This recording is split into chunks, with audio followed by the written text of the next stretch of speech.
こんにちは、多聞丸のカンコレ、多聞丸です。今日も、元気に、配信していこうと思いますので、よろしくお願いします。本日はバレンツ海海戦の、輸送ゲージ、工作戦で、挑むということで、準備をしてきました。多分問題なく遂行できると思うんですけども、でもやっぱり不安がありますね。それでは、早速ですね、作戦の方の内容からご説明したいと思います。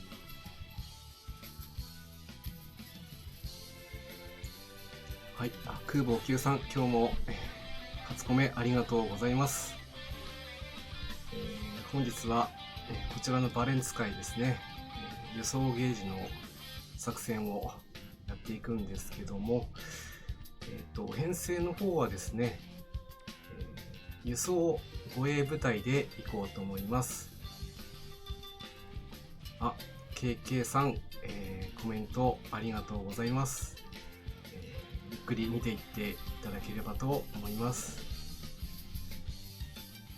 今画像に映っています、マップが今回の、バレンツ海陰2の海域ですね。そして、輸送護衛部隊になりますので、こちらの艦隊から、出撃をするんですけども、最初はB 地点の農道分岐の地点に行きます。その農道分岐から、C 地点の潜水艦隊ですね、これに向けて前進をして、そこから前進を続けて F マスの空襲マス、ここをくぐり抜けて H マス、ここがおそらく一番突破が難しいのかなと。TP 軍が現れてくるので、そこをうまく切り抜けられれば、あとは合いますと。通常の水雷戦隊の戦いなので問題ないのかなと思います。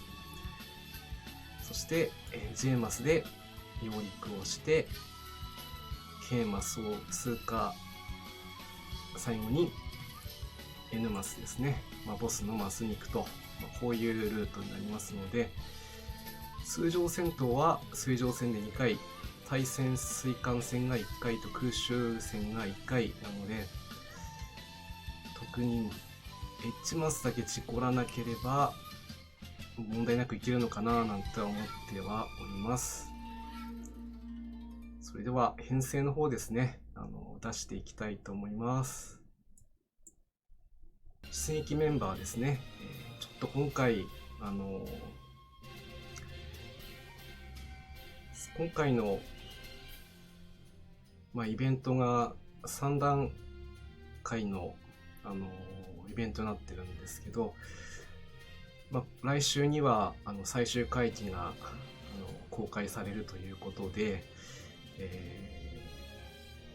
その出撃メンバーのことをいろいろ考えていますと、なかなかこの回帰のメンバーもですね、ちょっと簡単に切れないなという部分がありまして、いろいろ考えた結果こういう編成になっております。航空巡洋艦のミクマを機関に、吹雪型のさぎり、そして天霧、さざ波、おぼろ、そして響の、航空巡洋艦1、駆逐艦5の第1艦隊になっています。装備の方は、このようになっております。これでやっとモガミンに追いつけそう。水上戦闘機を、ガン積みしてます。ちょっと過剰かもしれないんですけど、途中に空襲マスもあったりするので、まずちょっとこれで様子見ようかなと思っています。どうされましたか、提督。さぎりがお力になれることがあれば。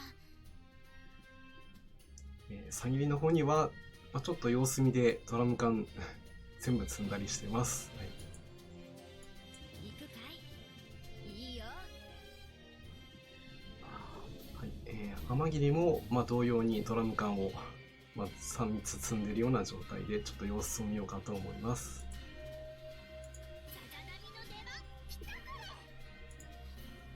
はい、来たこれ、さざ波ですね。手法だけ、1問積んでおります。あとはドラム缶2つという感じの装備にしております。秋ですね。少し落ち着いた季節になりました。提督はどんな本をお読みですか？はい、おごろもさざ波と同じ、手法1、ドラム缶2の装備をさせております。司令官、作戦命令を。そして響の方にも、同様の手法1、ドラム缶2の装備ですね。どうしても輸送作戦なものですから、ドラム缶多くなっちゃうんですけども、とはいえ道中突破しないとねいけないところもありますので、まず最低限の装備だけしているような状態になります。そして第2艦隊の方はこのようになっております。軽巡洋艦のパース、そしてゴトランド、駆逐艦が、同じく風引き型の白雪、そして磯波、そして、Z3 のマックスですね。最後に重巡洋艦のヒューストンという編成になっております。そしてこちらが戦闘主力になっちゃうので、装備の方はそれ用に書いてあります。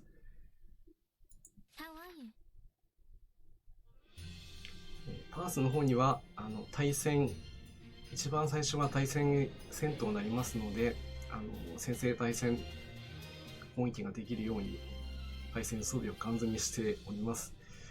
ちょっと過剰かもしれないんですけど、一人でも落とせればね、それだけ突破率も上がると思うので、装備させています。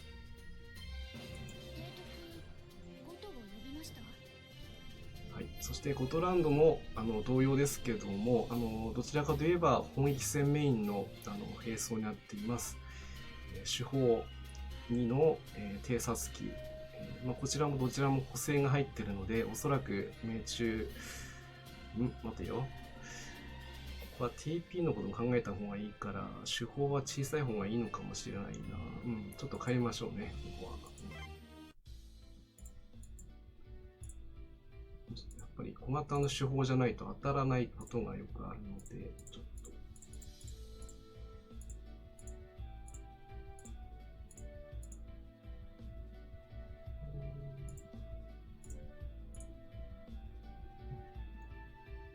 こちらの手法でちょっと様子を見てみます。はい。どうかな、それって。そして白雪は手法、そして水上電炭ですね。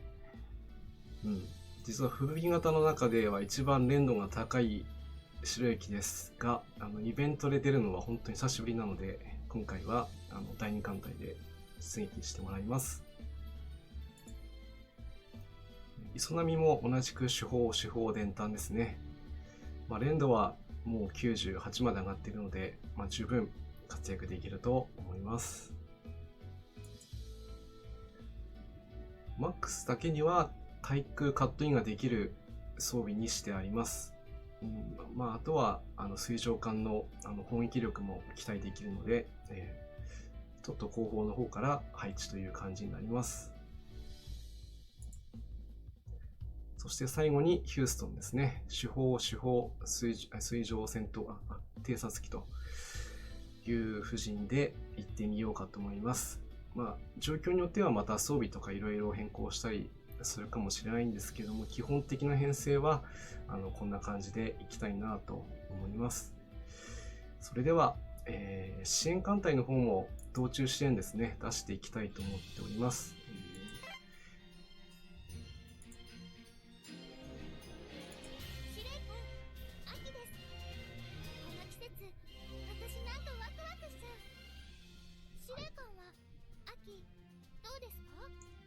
秋はもう少しでもう終わってしまって冬になっちゃいましたけどね。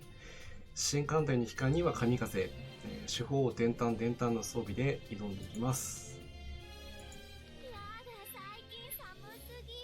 下手したら風邪ひいちゃう。司令官、部屋にこたつ出してよ、こたつ。私運ぶの手伝ってあげるから。確かに寒くなってきたので、そろそろこたつも出したいなと思ってるんですけど、まだ出していない私です。春風は手法伝胆伝胆の装備にしてあります。この戦いの後もまた提督と紅茶が飲みたいね。おそらく後半戦では主力になるであろう本郷ですけども、今は支援艦隊の方に回っています。手法3の水上伝胆の装備になっています。いつでも準備できています。はい、比叡も、今後と同様手法3水上伝胆ですね。なかなかここら辺はね、だいたいこんな感じの装備になってくるのかなと思いますね。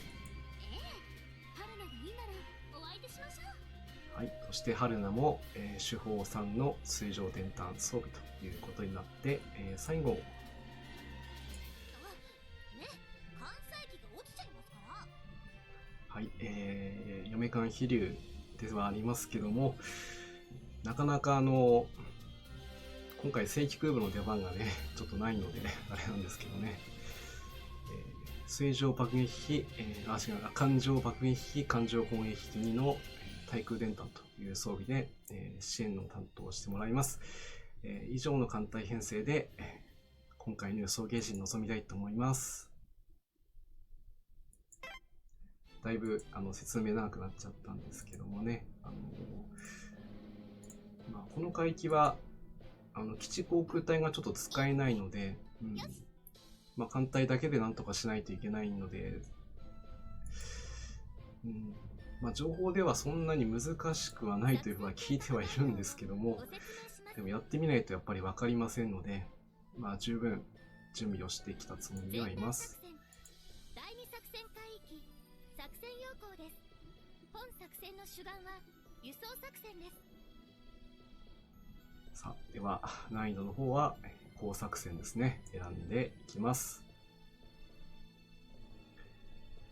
バレンツ海海戦、北方友軍への輸送作戦を実施する。敵基地航空及び艦隊による妨害が予想される。精鋭主戦力に阻止艦隊を突破せよと。もう艦隊はもうね、突破するための陣容でいくということになりますね。さて、準備もできたところで行ってみましょうか。ドキドキしますね。では出撃しましょう。野上にも見せたいですわ。ミクマの晴れ舞台。TP は600ポイント。前回の E1 もそうだったんですけどもね、予想作戦はどうしても時間がかかりますので、じっくり構えていきたいところです。私がくまくま言ったっていいわよね。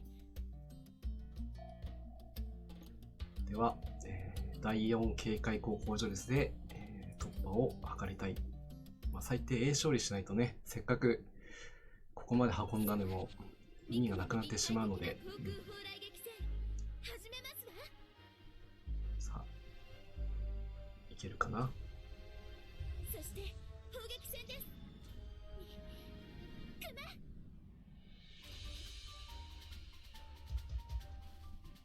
攻撃開始。行きましょう。来いや。逃がすな。撃て。いいわ。かかってきなさい。少々弾幕が薄い気がします。ごめんなさい。Enemy in sight。始めましょうか。そして砲撃戦です。おぼろが守り抜きます。あとは敵の機関のみになりましたがね、これで A 勝利は確定というところですね。航空部隊の皆さん、お願いします。ここでおぼろに当ててきますか。おぼろ大丈夫だから。いいね。燃える展開だ。絶対に守ります。無駄だね。ややはり戦艦の装甲を抜くにはやっぱ野戦に行くしかないようですね。では野戦に突入していきましょう。艦隊は野戦に移行する。敵の雷撃にも注意せよ。突撃。撃て。ちょっと被害出ちゃいましたけどね、なんとか、勝利することができました。やはり PTU の対策がちょっと足りなかったという印象を受けますので、ちょっと装備ですね、見直さないといけないところではありますが、まずは、最初の輸送が成功してよかったです。まあ、そうなるわね。仕方ないわ。いただいておきます。これで1回あたり108ですね。108だからまあ6回やれればいいって感じだから、そこまでドラムがこれはびっくりしましたね。ジャービス来ちゃったよ。もう絶対よ。任せておいて。いや、もちろんジャービス持ってるはいるんですけど、やっぱり来てくれると嬉しいですね。ジャービスありがとう。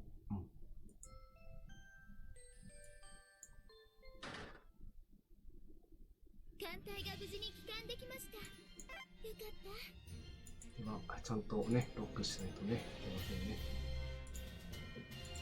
はい、ちゃんとロックしました。はい。これでやっとモガミンに追いつけそう。おめんさん、KK さん、おめこめありがとうございます。まさか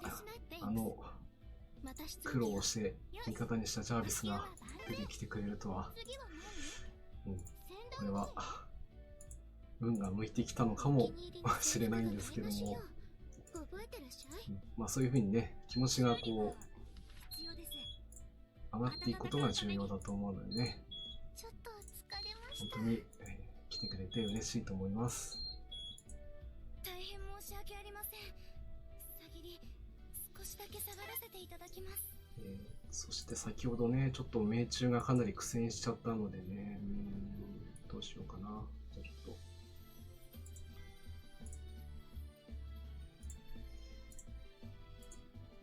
白雪に、じゃあこちらをもっと活躍できるよう頑張ります。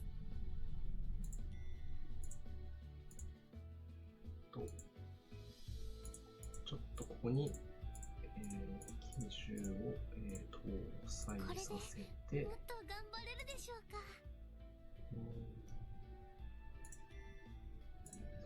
ゴトランドにもここは機銃、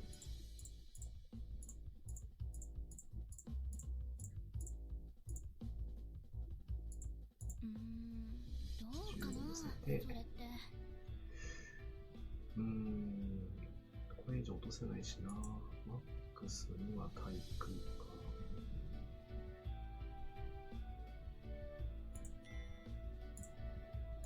ここはマックスにも機銃乗せちゃいましょう。あまり最近使ってなかったこのこの機銃ですね。これは使ってみようかな。あとはヒューストンか。第2はこれでいいかな。第1艦隊、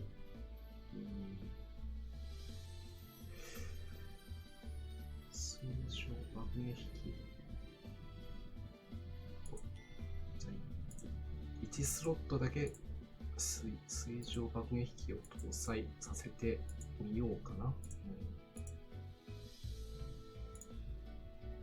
素敵な装備ですわ。あとはちょっと輸送量がこれで、いやでもな、結構これで増やしちゃうとかえって悪影響を及ぼすこともよくあるから、どうしようかな。機銃、ここはちょっと機銃にしましょ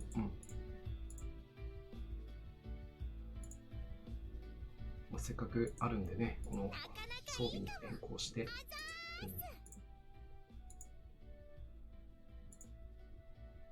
っぱりある一方の方を強化すると、もうある一方の方がおろそかになるっていうのがよく私もやってしまうので、おぼろを強くしてくれるの？ありがとう。ちゃんと装備できるものはしていきたいなと思うので、ちゃんと装備させていきます。あとはポンポンをハラショこいつは力を感じる。力を感じると響きに言われてしまったんでは使わざるを得ないという感じで、すっかり寒くなってきました。さあスカートだと少し足がスイスイしてる。お面さんの言う助言通りですね、ちょっと基準増やしてみましたので、先ほどよりはT ピングに命中率高まったかなとは思いますので、それも試すための、戦闘になりますが、ではいいわね。支援艦隊に戻して2回目の出撃に行きたいと思います。前段作戦第2作戦海域作戦航空行きましょうか。第 2, 出撃しますわ。2回目の出撃です。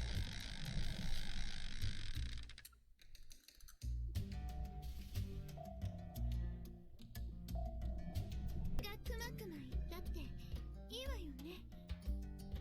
この戦闘ですね、きちんと対応できるように戦闘形態を選びましょう。みんな頑張ってきてね。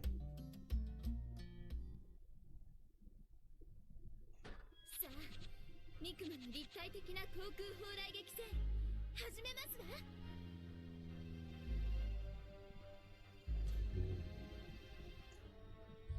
機関はミクマの立体的な航空砲雷戦艦1、軽巡1、駆逐4ですね。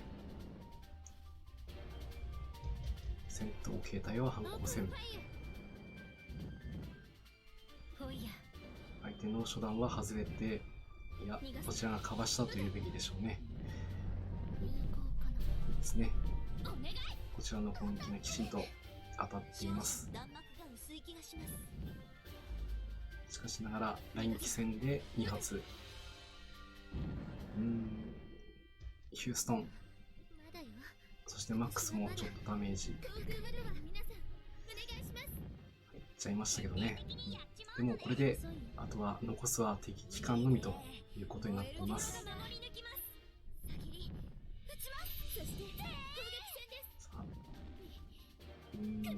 嫌いとかじゃねえんだ。沈みはしない。まだ走れるさ。まだまだ走れますよ。本当に雨霧を狙っているのか、雨霧がカバーしているのか分かりませんが、とにかく日のがちょっと今日は多い気はしますが、しかしこれで野戦ですね、押し込むことができました。敵の雷撃にも注意せよ。突撃撃て。無事に勝利することができました。みんな本当にお疲れ様です。提督がミクマンを選んでくれたから活躍できました。お礼申し上げますね。クルンピーパラ。まあそうなるわね。仕方ないわ。いただいておきます。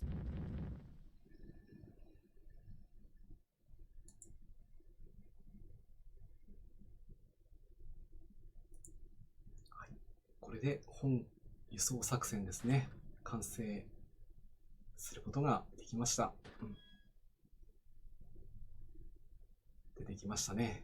本海域のボスが姿を現してきましたね。私がくまくま言ったっていいわよね。はい、こんな感じではありましたけどもね、やっぱり輸送作戦は、戦力が限られた中でやらなくてはいけないというところが、一番難しいところではありますし、道中の PT の対策ですね、ここが一番肝だったのかなとも思いますが、だからといって、対戦とか対空とかもおろそかにできないというところが、見せられたのかなと思います。KK さん、おめこめありがとうございます。無事に本日のお題を攻略できてよかったです。みんな本当にお疲れ様でした。もちろんまだ戦力ゲージが残ってますのでね、そちらの方も準備が整い次第配信をしていきたいと思います。それでは、今日は無事にと言いますかね、ちょっと前回は時間が随分かかっちゃったので、このコーナーできなかったんですけども、今日はやっていきます。おめんさんもおつこめありがとうございます。では、いつもやっているコーナーやらせてもらいます。今日は何の日コーナーですね。はい。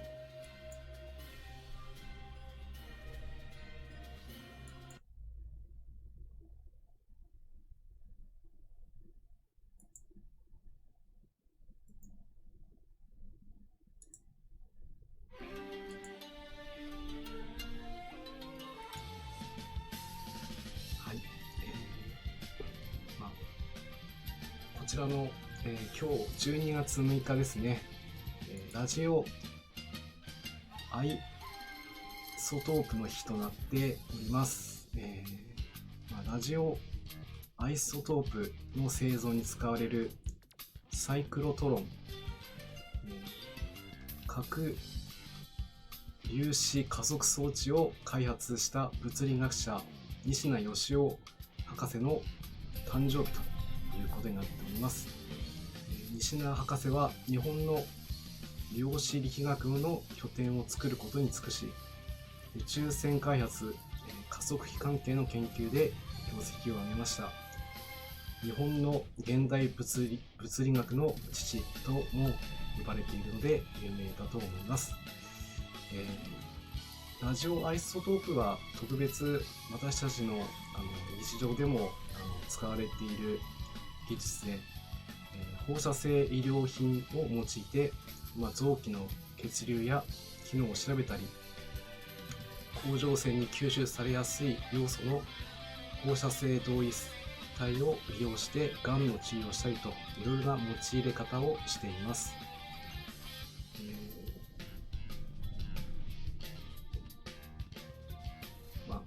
なかなか難しい学問だとは思いますけどもね、本日は12月3日だということだったので、西名博士のですね、記念日ということを紹介させてもらいましたが、ちょうど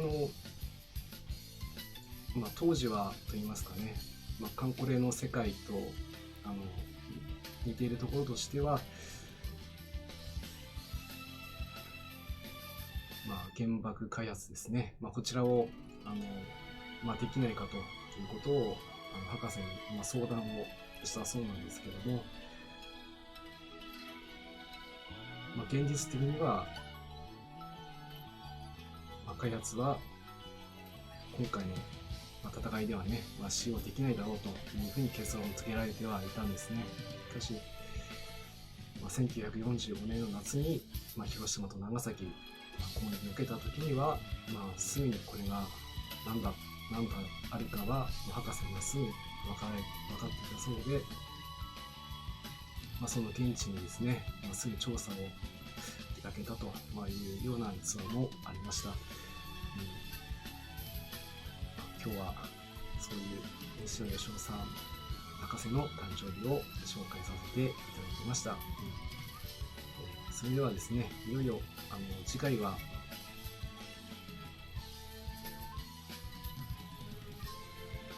戦力ゲージの攻略となります。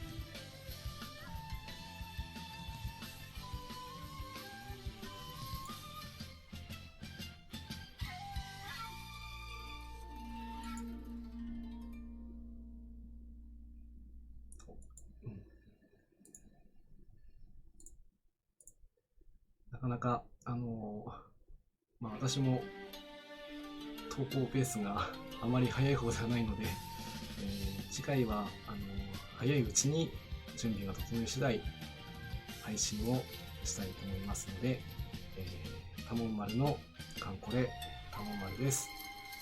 ぜひチャンネル登録をしていただきまして、また次回も皆さんと攻略していきたいと思っております。